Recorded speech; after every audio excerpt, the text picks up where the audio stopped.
Bismillahirrahmanirrahim. Assalamualaikum warahmatullahi ta'ala wabarakatuh. Waalaikumsalam. Alhamdulillahi rabbil alamin. Wassalatu wassalamu ala asyrafil anbiya'i wal mursalin Sayyidina Muhammadin sallallahu alaihi wasallam wa ala alihi wa ashabihi ajma'in, amma ba'd. Fa ya ibadallah, usi nafsi wa iyyakum bittaqwallah wa ittiba'i rasulihi la'allakum tuflihun. Faqala Allah Ta'ala fil Qur'anil Karim, a'udzubillahi minasyaitonir rajim. Bismillahirrahmanirrahim. Wasari'u ila magfiratin mir rabbikum wa jannatin arduhas samawati wal ardu uiddat lil muttaqin. Shadaqallahul azim wa balagha rasuluhul karim, wallahu a'lamu bimuradi wa nahnu ala dzalika minasyahidin asyakirin walhamdulillahi rabbil alamin.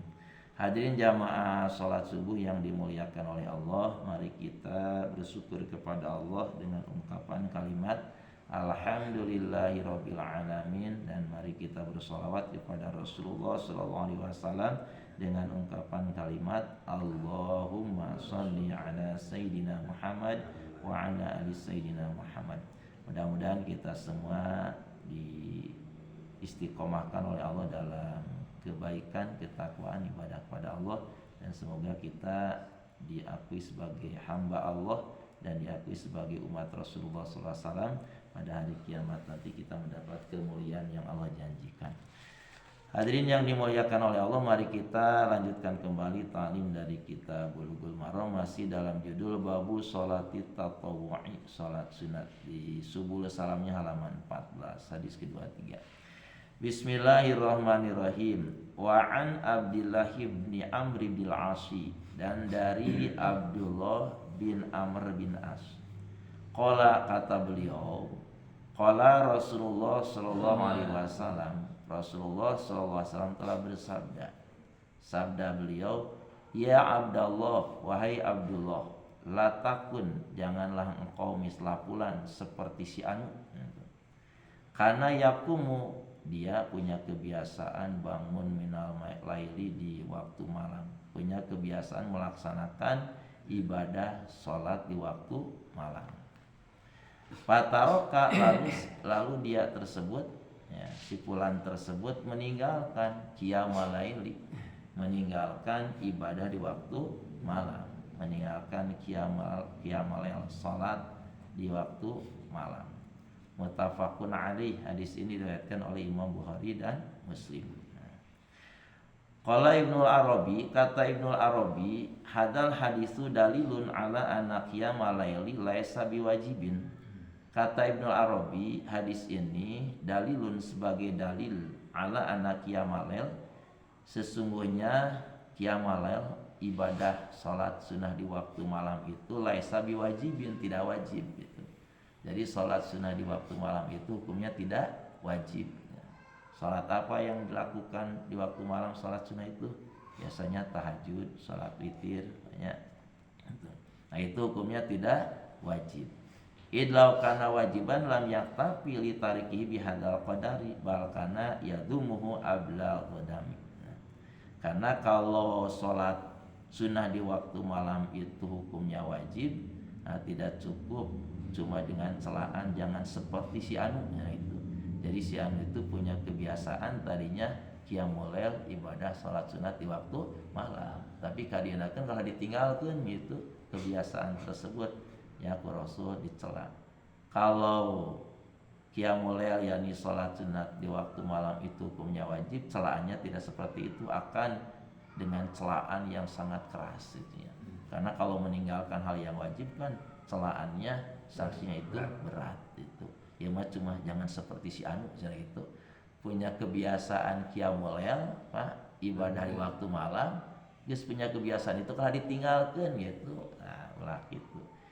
Nah, itu menunjukkan hukumnya sunatnya qiyamul lail itu, dan juga celaan itu tidak celaan yang berat, menunjukkan bahwa salat atau ibadah di waktu malam itu hukumnya sunat, ya, tidak wajib. Dan juga hadis ini, Pak, hadis ini juga memberi anjuran, ya, untuk beristiqomah dengan apa yang menjadi kebiasaan baik. Jadi tanpa berlebihan itu. Jadi diusahakan kalau kita sudah punya kebiasaan bangun malam, ibadah di waktu malam, jangan ditinggalkan. Terus diistiqomahkan, Pak. Sampai kapan? Ya sampai meninggal itu. Karena kalau kita punya kebiasaan bangun di waktu malam, ibadah di waktu malam, lalu ditinggalkan, nah itu hukumnya makruh itu. Jadi dari hadis ini bisa ditarik kesimpulan di istinbat ya, wa yastanbitu minhu karahata qat'il ibadah. Nah, jadi makruh hukumnya memutuskan ibadah yang sudah menjadi sebuah kebiasaan itu. Jadi kalau bisa sudah punya kebiasaan bangun malam, sholat tahajud, sholat witir banyak, dan sholat-sholat sunnah yang lainnya diteruskan sampai mati walaupun sedikit gitu. An khairul umur adwamuha wa in qala, sebaik-baik urusan perkara adalah adwamuha kontinunya, istiqomahnya, terus-terusannya walaupun sedikit itu. Misalkan cuma 2 rakaat ya. Kalau witir misalkan cuma 3 rakaat, nah, tapi kalau bisa mah ditingkatkan itunya. Nabian witir naik karena 5 rakaat itunya, naik di karena 7 rakaat itunya. Tapi tidak naik juga, yang penting kita istiqomah terus, jangan ditinggalkan. Tiap malam jangan berhenti sholat tahajud, tiap malam jangan berhenti sholat witir itu sampai kita meninggal. Keutamaan istiqomah dalam kebaikan itu besar sekali, Pak. Dalam sebuah ayat kan Allah berfirman, innal ladzina qalu rabbunallahu tsumma istaqamu tatanazzalu alaihimul malaikatu alla takhafu wa la tahzanu wa absyiru bil jannati allati kuntum tu'adun. Yang artinya kurang lebih sesungguhnya orang-orang yang mengatakan rabbunallah, Tuhan kami adalah Allah. Kemudian mereka istiqomah dalam keyakinan tersebut dan istiqomah dalam ibadah kepada Allah, dalam ketaatan kepada Allah. Nah, nanti ketika dia menjelang kematian akan dihadir oleh para malaikat menghibur. Kata para malaikat, Allah takhafu, jangan takut menghadapi kematian, wala tahzanu, jangan merasa sedih akan meninggalkan dunia, harta, anak dan istrinya. Wa absyiru, bahkan kamu harus gembira bil jannati, dengan surga yang telah Allah janjikan untuk kamu. Jadi bagi orang-orang yang istiqomah dalam keimanan, dalam ketaatan, dalam ibadah kepada Allah, nanti akan mendapat kemuliaan. Di antara bentuk kemuliaannya ketika dalam kondisi sakaratul maut akan dihadiri oleh para malaikat penghibur itu. Nah, beberapa itu. Nah, makanya diusahakan kita istiqomah. Bahkan kata para malaikat, kami akan menjadi penolong kamu itu dunia, ketika mati, ketika di alam barzakh, ketika di alam akhirat, masuk ke dalam surga Allah. Terus dikawal oleh para malaikat orang-orang yang istiqomah dalam keimanan kepada Allah, dalam ketakwaan ibadah kepada Allah. Makanya diusahakan kalau kita sudah punya kebiasaan dalam ibadah, diusahakan terus jangan ditinggalkannya. Nah, dari mana munculnya istiqomah? Nah, dari istiqomah nanti akan membuah karomah kemuliaannya. Nah, dari mana munculnya istiqomah? Munculnya istiqomah itu dari niat yang ikhlas, yaitu semata-mata karena Allah. Dari mana munculnya niat yang ikhlas? Dari iman yang hebat, iman yang kuat, apalagi imannya yang sempurna. Dari mana munculnya iman? Dari ilmu. Makanya kita jangan berhenti menuntut ilmu. Nanti iman kita semakin kuat, maka mendoronglah untuk istiqomah dalam kebaikan dan ketakwaan. Nah, buah dari istiqomah akan mendapat kemuliaan. Makanya diupayakan, diusahakan kita harus selalu istiqomah dalam kebaikannya. Jadi hadirin yang dimuliakan oleh Allah, kesimpulan dari hadis ini ya, kata Ibnu Arabi, hadis ini memberikan faidah bahwa melaksanakan sholat malam bukanlah kewajiban.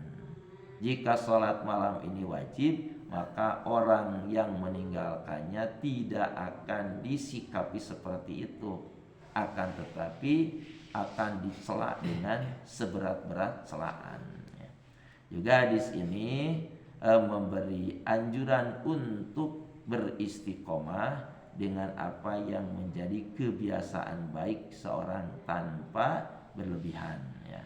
Demikian pula dapat diambil sebuah hukum makruh, hukumnya memutuskan sebuah ibadah yang sudah dibiasakan. Insya Allah bisa dipahami Pak ya? Insya Allah. Alhamdulillah satu hadis telah tersampaikan. Yang barusan disampaikan yang benarnya mutlak dari Allah Subhanahu wa taala, semoga menjadi ilmu yang bermanfaat. Yang salahnya dari kekeliruan dan kesalahan saya sendiri, dan semoga Allah mengistiqomahkan kita dalam ibadah kepada Allah sehingga kita mendapat kemuliaan yang Allah janjikan. Mari kita tutup dengan doa kifarat majelis. Bismillahirrahmanirrahim.